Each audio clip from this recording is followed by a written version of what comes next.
In ancient times, they called Kabbalah mysticism.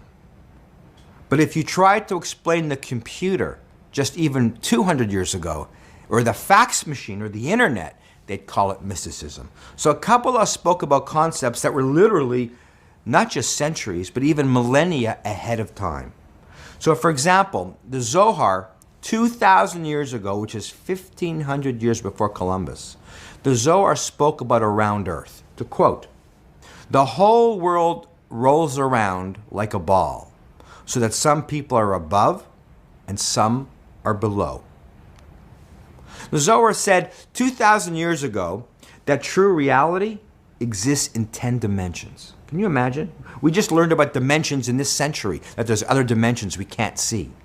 So Kabbalah said true reality exists actually in 10 dimensions. Now, why is that important?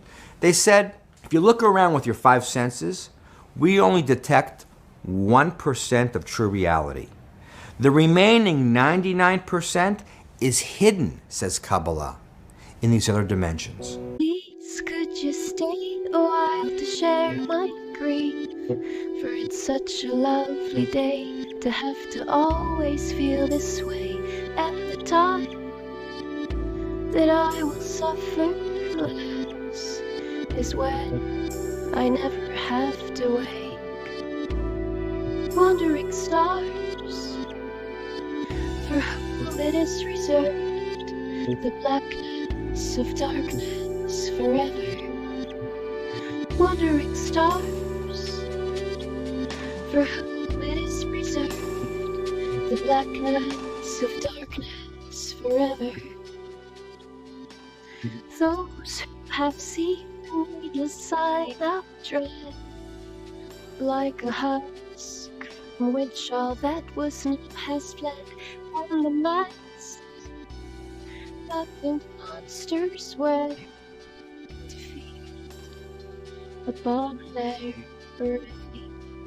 Wandering stars, for whom it is reserved the blackness of darkness forever.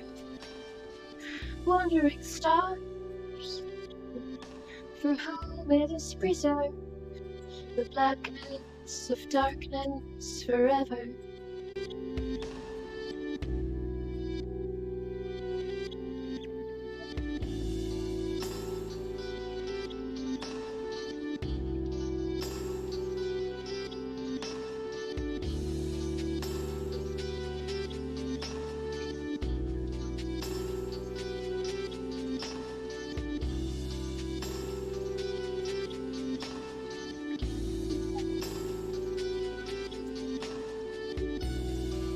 That song is a version of Wandering Star by Portishead, back from the 90s. And it's a great song, but it's actually quoting from the book of Jude, as I'm sure some of you recognize. Jude being really the only specific mention of what today we call planets anywhere in the Bible. I believe there is one other reference in the Old Testament, which certain translations render planet, but honestly it's a lot more ambiguous as to whether that's a correct translation or not. But in Jude, Wandering Star is undeniably, referring to, that's what all the ancient peoples called the planets. And the context of that verse is extremely interesting, because of course in verse 13 of Jude chapter 1, he's talking about ungodly men who've rejected authority and followed the way of Cain, and he makes a number of poetic descriptions, one of which is they are wandering stars for whom the blackest darkness has been reserved forever. So he's making an external reference, directly linking the wandering stars with judgment. And it's made that much more interesting being in the book of Jude, which is quotes from the book of Enoch and connects to what it says about the luminaries that did not hold to their assigned paths and the judgment that was given to them. But why am I talking about all this? In the past, I've touched upon this in the sense that in Genesis, when it's on day 4, when the luminaries are created, it only mentions, of course, the sun, moon, and stars, and those are 3 distinct creations. The sun is clearly not one of the stars, and this is not observational language or whatever kinds of hermeneutic contrivances people want to come up with. There are 3 distinct categories, and of course the planets is not a part of that. They're simply stars, sun, moon, and stars. But what's also noteworthy is that not is just the term or mention of, planets missing in the original creation, but this whole concept of a planetary system, a solar system, is nowhere found in the Bible. I mean, in the book of Job, it does reference the constellations, and the constellations having names. And so by that, we can infer that the constellations were actually a part of the original design. But the idea of these wandering stars being part of the design and comprising this very complex system is never so much as hinted at. And that becomes increasingly significant when you turn and then look into the realm of the occult and mysticism and things like the Kabbalah, because it starts to become very interesting that the planets long before Galileo or Copernicus or any of the modern conceptions of a solar system were around, the planets were, centuries before any of that came about, were regarded as being part of a system. And like that guy, I think his name is Billy Phillips, he's a Kabbalist teacher, he says that there are 10 dimensions. And so when you start to explore how the Kabbalistic tree of life is essentially one of the things it's supposedly representing is these 10 spheres, and these 10, they correspond to the planets, and they're also dimensions, and they correspond to chakras in the body supposedly, and on and on. And it's also this system of gods. It is the pantheon of gods which appear in every pagan mythology, every pagan pantheon in some form or another. And there's there's endless variations depending on the Chinese system or the Babylonian system or the Egyptian system or the Norse mythologies, the Aztec and the Maya. All these slightly different deities, but they all incorporate the planets. And the more you delve into this, the more you see how central it is to all occult cosmologies, all occult belief systems. While the only reference in the Bible is really this one in Jude, and it is one associated with judgment and rebellion and the fallen angels. And I've actually been listening to a number of lectures given by Manly P. Hall, the famed occultist. He talks a lot about the solar system and the planetary bodies, and the ancient connection to the ancient gods and Kabbalah and everything. He knew all the different. Manly P. Hall was, in many ways, was the original progenitor of astrotheology in the 20th century, combining Gnosticism and all the different occult traditions, shamanic traditions. And basically what Manly P. Hall explains is that according to the ancients, and by ancients he means, the ancient pagan mystery schools, understanding the planets, the pantheon as a system, the significance is that it very much does function like a ladder. The universe was not strange. It was near. It was not terrible. It was tremendous, but not fear-inspiring. It was vast, but this very vastness challenged man to grow rather than to surround him with fear. And so enlightened peoples began to reach out in friendliness to the stars. They did not populate the firmament with evil beings, but with great good powers. And they sensed these good powers as forever protective and paternal. They sensed these powers as contributing continuously to the well-being of every creature that existed. And by the time Egyptian civilization had arisen, we see this universe in which we live strangely charted, mysteriously organized into planes, levels, and spheres and departments.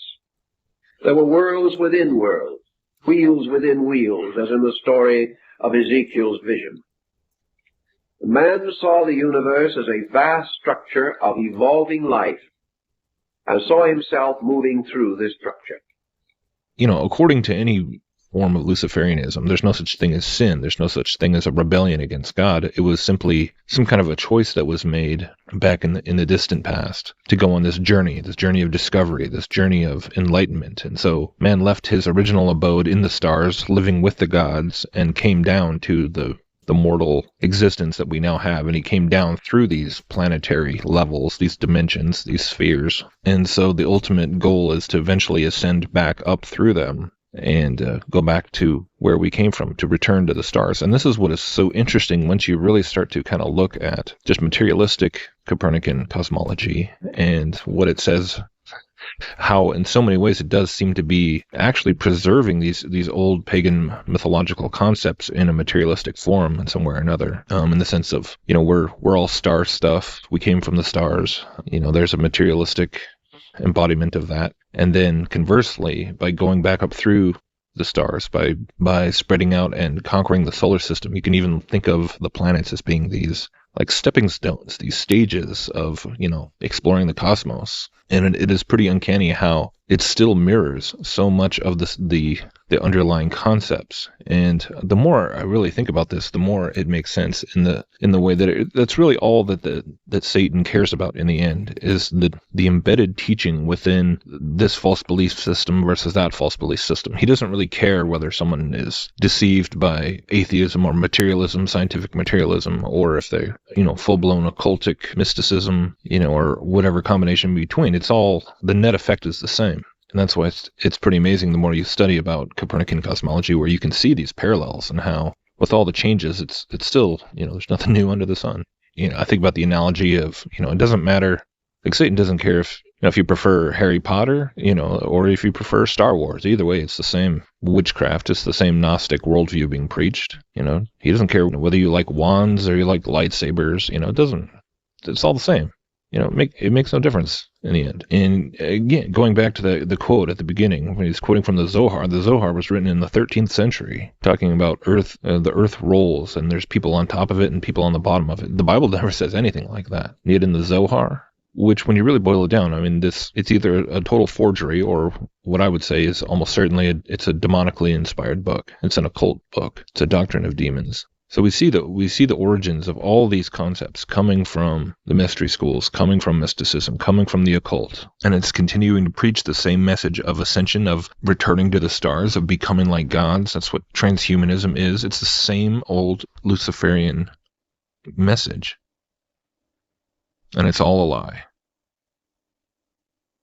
The Bible does not teach anything resembling a planetary system, a planetary map. That's what this tree of life is. It's basically the idea. And it makes sense when the original design for the creation, the original purpose of the stars that seem to be administrated by the angelic beings, was to serve as to mark the times and seasons. That's what it says. So it was a calendar, and it was a map. That was the original intention behind the luminaries. And of course, the way Satan takes everything and perverts it and spins it and twists it into a Luciferian message. Of course, that's what the luminaries have been turned into, this map towards apotheosis, a map for. That's what this tree of the Kabbalistic tree of life is it's like a diagram outlining how to navigate your way through the planetary spheres, through these dimensions of reality, turning it into a map through Satanism, which is just a labyrinth of lies and dead ends and, leading you to hell.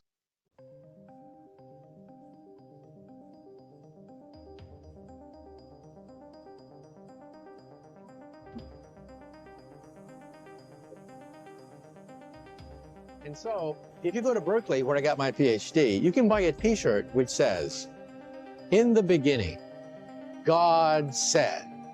The four-dimensional divergence of an anti-symmetric second-rank tensor equals 0, and there was light. Ladies and gentlemen, this is the equation for light.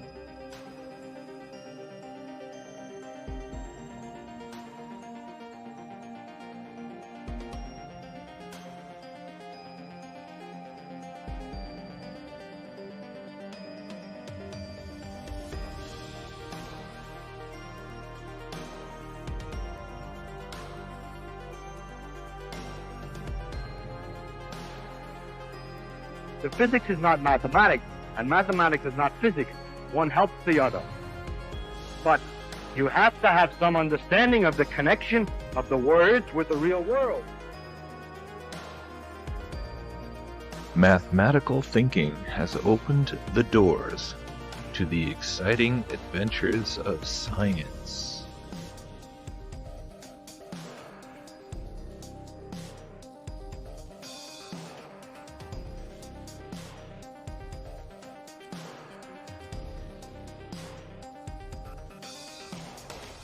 Now, the physicist is always interested in a special case. He's never interested in the general case. He's talking about something. When you know what it is you're talking about, that these things are forces, and these are masses, and this is inertia, and this is so on, then you can use an awful lot of common sense, seat-of-the-pants feeling about the world. You've seen various things. You know more or less how the phenomenon is going to behave. Well, the poor mathematician, he translates it into equations, and the symbols don't mean anything to him, and he has no guide but precise mathematical rigor and care in the argument.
You see, even Richard Feynman admits that applying advanced mathematics to physics is only beneficial if you have a solid grasp of what you are actually referring to in your equations.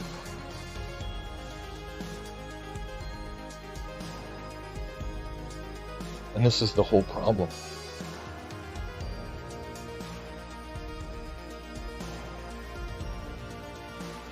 This is exactly why Copernican cosmology does not fit biblical cosmology. Because ultimately it is a gross error to assume that we can calculate the physics and the mechanics of the heavenly realms. Can we quantify every aspect of the spiritual dimensions into our equations? Do we really think we can quantify the angelic aspects of our reality?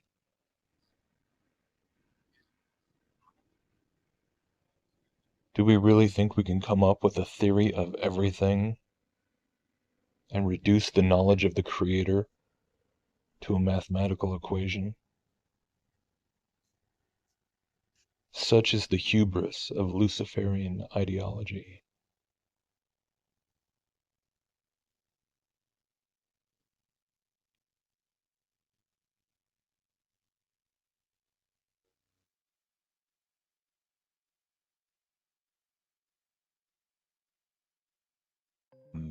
Frontier than synthetic biology or genetic engineering, because computers are really useful for things, robots are very useful for things. Yeah.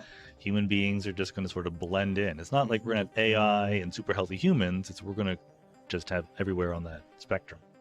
Yeah, that's what I'm thinking as well. There's going to be some sort of a symbiotic thing, like a chip or...